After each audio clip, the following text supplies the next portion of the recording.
Andam na ang South Road Properties kun SRP sa sinulog sa Sugbo, Philippines 2024. Sayra nato ang uhayng kalambuan ini o guban pang kasikas sa sinulog. Pinaagi nining report. Simentado na ang tanang agianan, entrance ug exit sa mga contingents apil na ang dancing, float, puppeteers ug uban pa.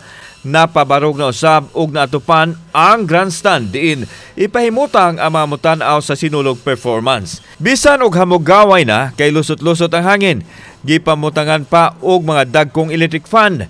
Ang luyong bahin na asfalto na usab og gipamutangan og dugang mga comfort rooms. Andam na usab ang entablado nga gigamit na sa rehearsal sa mga contingents lakip na ang gikan sa barangay sa Pangdako sa Dakbayan sa Sugbo.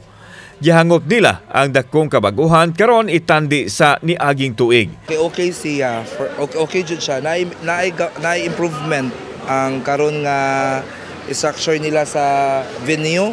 Suma ni Mayor Mike Rama nga aduna pay gikinahanglan nga hanayon sa venue nga maoy gitrabaho karon og positibo kini nga mahuman gyud sa dili pagamiton ang venue sa sinulog. Pa na mo man, bisitahan pa na namo, mag-practice pa guys langga. Yan, mambisita pa jud ko. Samtang adunay 8 ka mga contingent sa sinulog-based category og siyam usab sa free interpretation category. Adunay 4 ka mga guest performers nga naglakip sa Cebu City Government, Choncheon Nonggak Preservation Association, Dongmyeon Choncheon Gwangyo Republic of Korea, Bacolod Mascara Festival, Bacolod City ug Bureau of Fire Protection sa Region 7. Kauban si Clover Lumayag, ako si Alan Domingo. Balitang Bisdak.